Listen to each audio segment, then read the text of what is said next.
Very good evening. मिर्गी रोग के बारे में जानकारी ग्रहण करेंगे। मिर्गी क्या है? मिर्गी एक मस्तिष्क का रोग है। इसमें बहुत सारी किरणें होती हैं, हमारे विद्युत की किरणें होती हैं। वो जब ज्यादा हो जाती हैं तो मिर्गी का दौरा पड़ जाता है, और एक दौरे को हम मिर्गी नहीं कहते, बार बार अगर दौरा पड़ता है तो मिर्गी कहते हैं।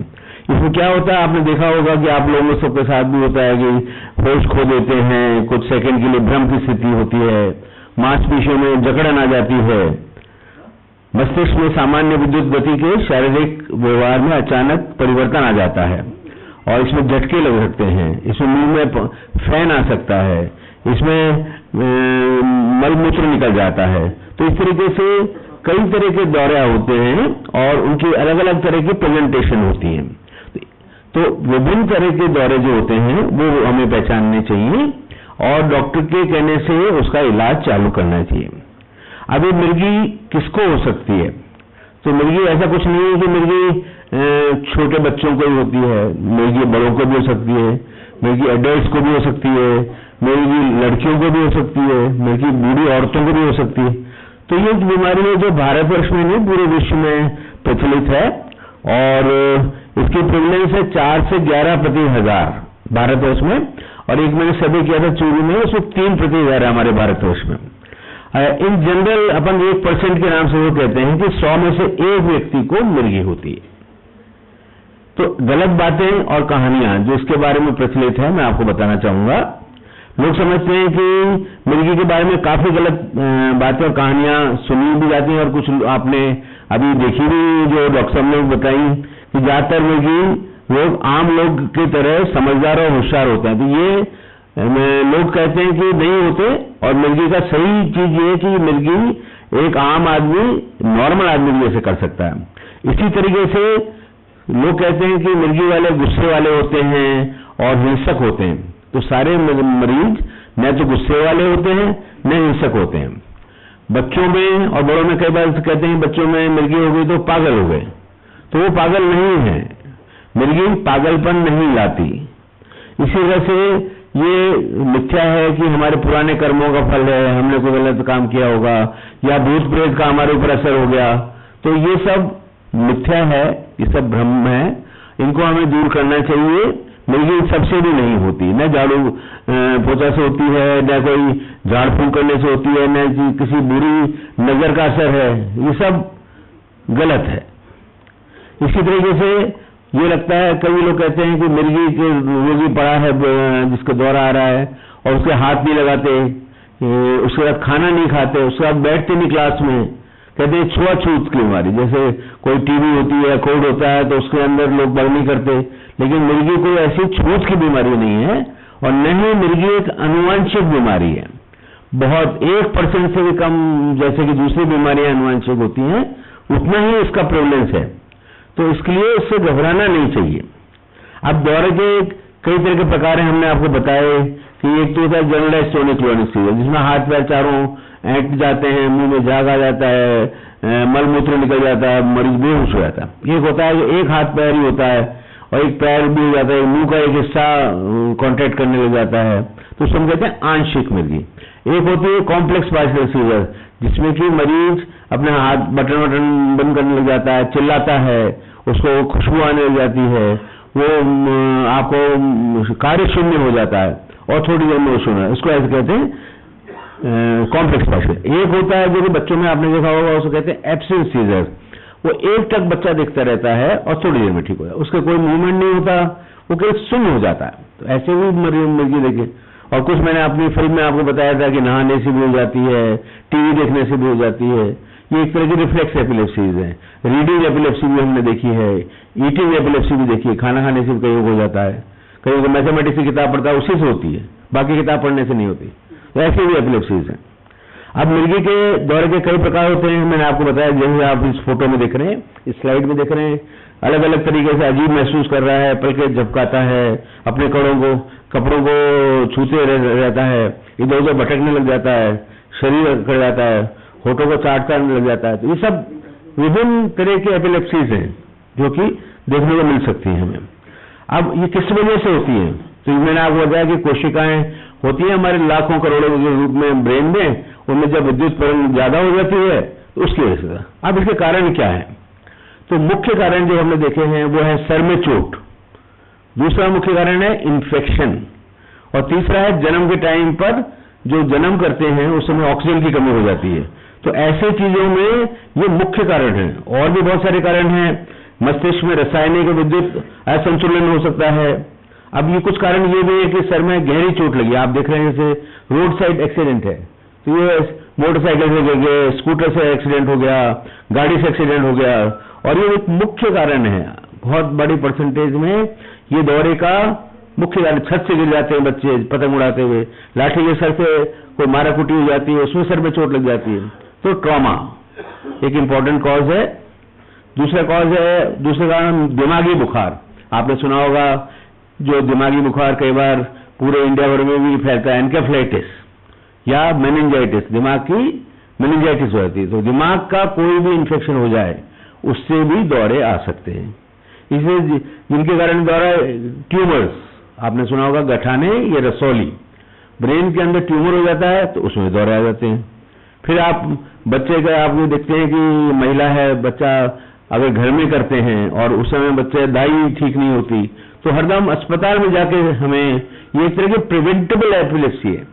प्रिवेंटेबल ये कि अगर महिला जो कि गर्भ धारण कर रखा है वो बच्चे का जन्म एक अच्छे अस्पताल में कराए जहां पे सब सुविधाएं उपलब्ध हो, तो उस बच्चे को सांस लेने में तकलीफ नहीं हो, उसके डिलीवरी टाइम दिक्कत नहीं होगी, चोट नहीं लगती, तो काफी लोगों को हम मिर्गी से बचा सकते हैं। ये एक इंपॉर्टेंट कारण है प्रिवेंटेबल एपिलेप्सी। इसी तरीके से प्रिवेंटेबल एपिलेप्सी का कारण था चोट लगना।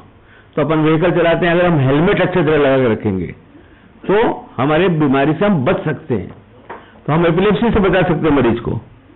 तो कुछ कारण ये भी है कि शराब ज्यादा पीता है या नशे की सेवन ज्यादा करता है।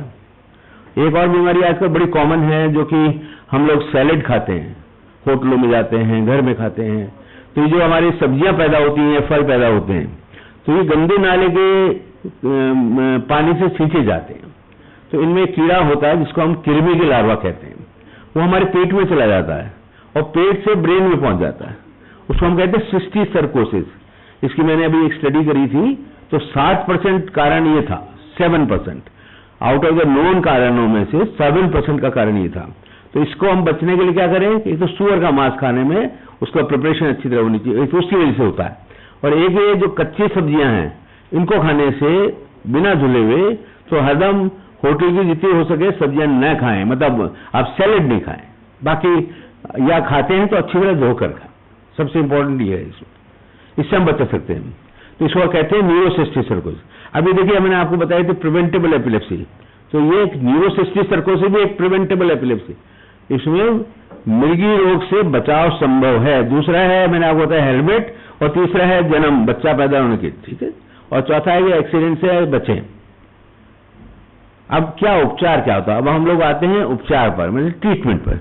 तो ट्रीटमेंट इसमें हमारे भारतवर्ष में 25 से ज्यादा दवाइयां उपलब्ध हैं, 25 से भी बहुत ज्यादा। अभी नई दवाइयां आई हैं उनमें, इसलिए मैं 25 कहता हूं।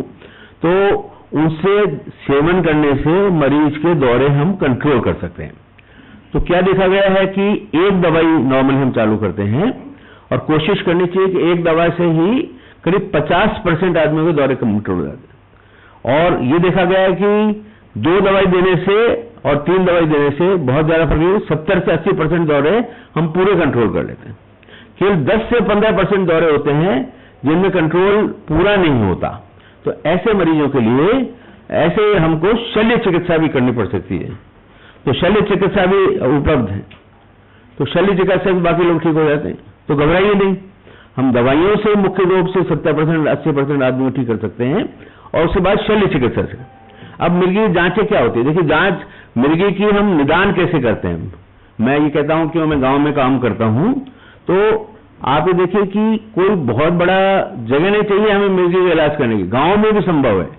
सीएचसी और पीएचसी में अगर डॉक्टर को ट्रेनिंग हो कि मिर्गी का जो आदमी को दौरा पड़ा उसके साथ में जो आता है उसकी जो हिस्ट्री है वो जो बताता है, उससे हम 70% तक के आदमियों के दौरे हम निदान कर लेते हैं कि इसको एपिलेप्सी है या नहीं है। केवल जांचें तो हम 10-15% लोगों के जहां हमें कंफ्यूजन होता है उनके लिए करते हैं। तो एक जांच होती है ईजी, आप सबकी हुई होगी, दिमाग की जांच, दूसरी है सीटी स्कैन, तीसरी है एमआरआई, चौथी कुछ और ब्रेन स्कैन। ये सब सुविधाएं आजकल सीएचसी लेवल पर, डिस्ट्रिक्ट लेवल पर सब अवेलेबल है, तो हम लोग इसको ले सकते हैं। सरकारी अस्पताल के जाने माने डॉक्टर से सलाह करनी चाहिए। जब भी किसी दौरा पड़ जाए और कोई गांव में भी, तो भी आजकल सब जगह सुविधाएं उपलब्ध हैं। और सब जगह मैंने ये देखा कि सरकार ने सुविधा ऐसी दे रखी है कि ये जो एपिलेप्सी की दवाई हैं हर डिस्ट्रिक्ट में फ्री अवेलेबल है। कोई आदमी हर जगह जाए और वहां डॉक्टर से करे तो उसको फ्री दवाई मिल सकती है। आज सरकार ने बहुत सारा काम किया है। तो इसमें अब हम आते हैं उपचार की अवधि। ये भी एक इम्पोर्टेंट मैटर है कि इसका उपचार थोड़ा लंबा होता है।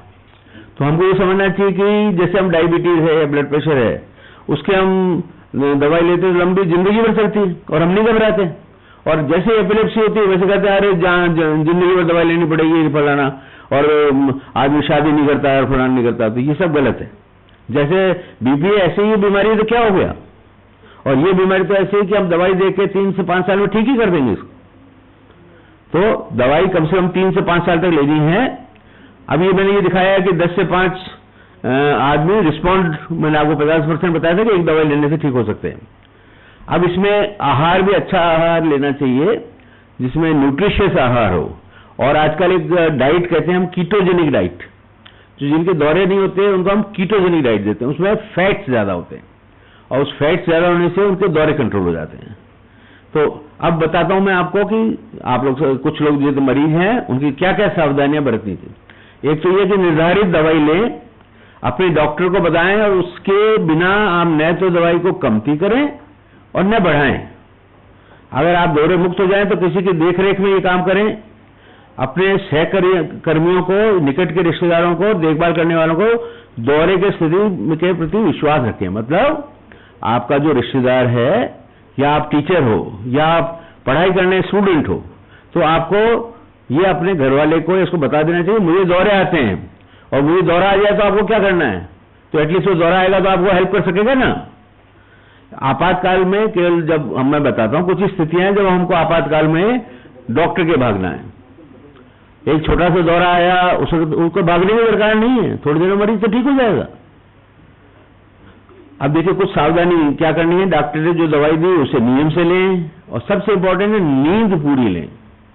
हमको नींद नहीं अवॉइड करनी है। मैं तो मैं लड़कियों को भी कहूंगा, माताओं को कहूंगा, और कुछ लोग मोबाइल आजकल 12-2 बजे तक देखते रहते हैं तो उनके दौरे पड़ जाते हैं। तो अपनी 6 से 8 घंटे की नींद इंपॉर्टेंट है। दूसरी, शराब न पी। शराब पीने से हमारा थ्रेशोल्ड कम हो जाता है, हमें दौरे पड़ जाते हैं। और चिंता फिक्र भी न करें और अपने डॉक्टर को समय समय पर दिखाते रहें। अभी अपनी दवाई कैसे याद रखें। आप लोग मेरी दवाई भूल जाते हो तो कैसे याद रखते हो। तो ज्यादातर मैं तो कहता हूं कि या तो अपने एक डब्बी में सोमवार मंगलवार लिख के रख लो और उसके हिसाब से भूलो। दूसरा तरीका है कि खाने की टेबल पर रख लो। जब आपने एक टाइम फिक्स कर लिया कि सुबह शाम लेना है तो दोनों टाइम खाना खाते हैं उसके साथ ले लीजिए। इस तरह से आप कैसे एक अलार्म, आपने मोबाइल आजकल सबके पास है, उसमें अलार्म लगा लो, बोलेगा वो, आपको याद रहेगा मैंने ली या नहीं ली। तो एक कैलेंडर में आप रख लो, गोला में लगा दो। ये सब तरीके हैं दवाई को याद रखने के। अब दौरे में व्यक्ति को दर्द नहीं होता है, अक्सर उन्हें दौरा याद भी नहीं रहता। ज्यादातर दौरे थोड़ी देर के लिए होते हैं, अपने आप बंद हो जाते हैं। और जिसका दौरा पड़ रहा है उसको सुरक्षित रखिए और दिलासा दीजिए। तो ये जो आदमी दौरा देखता है उसके लिए इंस्ट्रक्शंस हैं। अब आप क्या, सपोज आपको दौरा पड़ जाए तो घर वाले को क्या करना चाहिए। या रास्ते में आप जा रहे हैं और किसी को दौरा पड़ गया तो क्या करना है। आपको उसको भीड़ नहीं लगानी है, उसको घेर के नहीं खड़ा होना, उसे हवा आने देनी है, उसको केवल टेढ़ा करना है और उसके लार जो आ रही है उसको मुंह को साफ करना है, उसके कपड़े ढीले करने हैं, बस और कुछ नहीं करना। थोड़ी देर में उसका दौरा खत्म हो जाएगा और वो ठीक हो जाएगा। उसको क्या क्या नहीं करना है आपको। उसको बेहोशी के समय पानी नहीं पिलाना। सबसे पहले अपन पानी पिलाते हैं या कपड़ा ठूस देते हैं या चोट नहीं लग जाए, या उसे चम्मच डाल देते हैं, या जूता सुंघा देते हैं, या चाबी सुंघा देते हैं। तो ये सब नहीं करना। या प्याज सुंघा देते हैं, कई लोग प्याज भी सुंघाते हैं। ये सब, इनसे कुछ नहीं होने वाला। मरीज तो अपने आप ही ठीक होने वाला है। आप सोचते हैं कि उसको प्याज सुंघा दिया या जूता है वो ठीक, वो 2 मिनट में अपने आप ही होश में आने वाला है, आपके पैर सुखाने थोड़ी आया वो गलत फहमी है हमारी।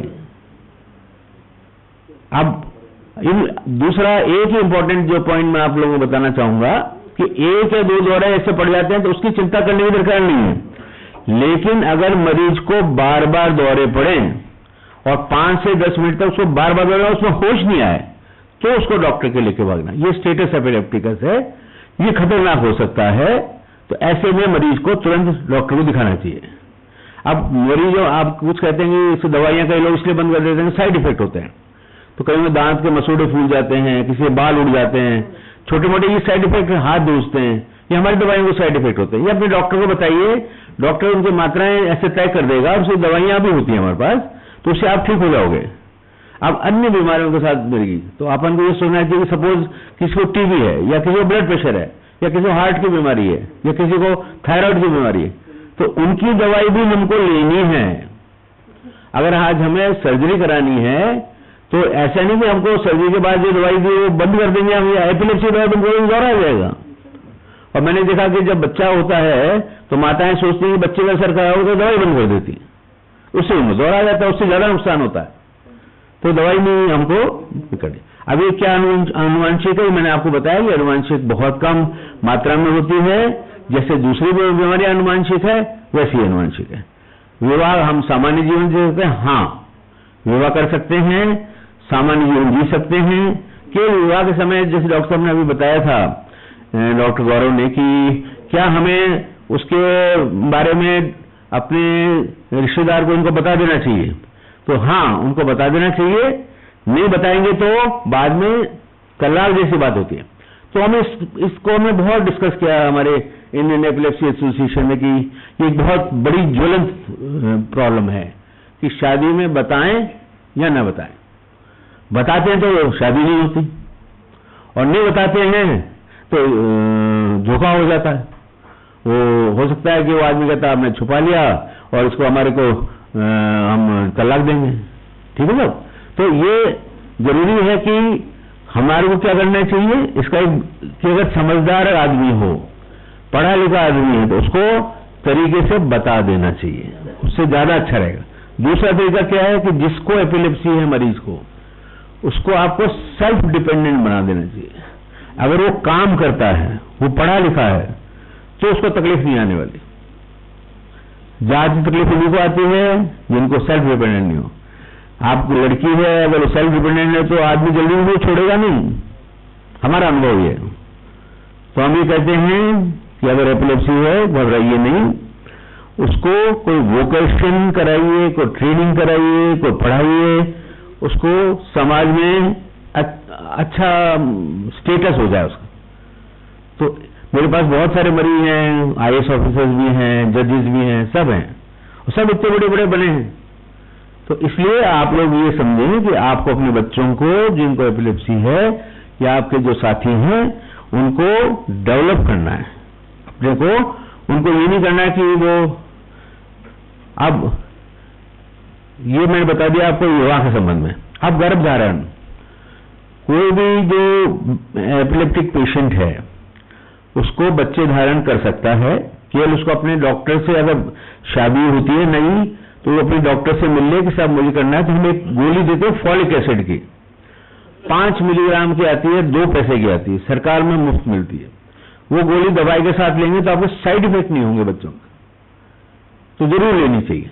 दूसरी, अपने डॉक्टर से मिलेंगे तो कुछ दवाइयां थोड़ी सी बच्चे के लिए हानिकारक होती हैं, उनको हम बदल देते हैं। तो विवाह के बाद गर्भधारण करना आपका राइट है, आप कर सकते हैं और इसमें कोई दिक्कत नहीं होगी, ठीक है।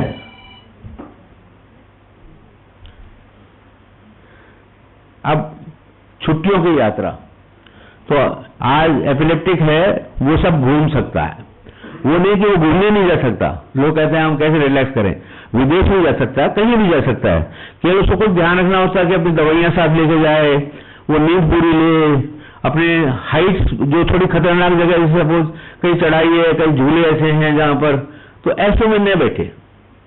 बाकी सेफ घूमने के लिए उसे कोई भी, और एक साथ में कोई आदमी हो उसके, तो उसकी रखवाली हो जाती है।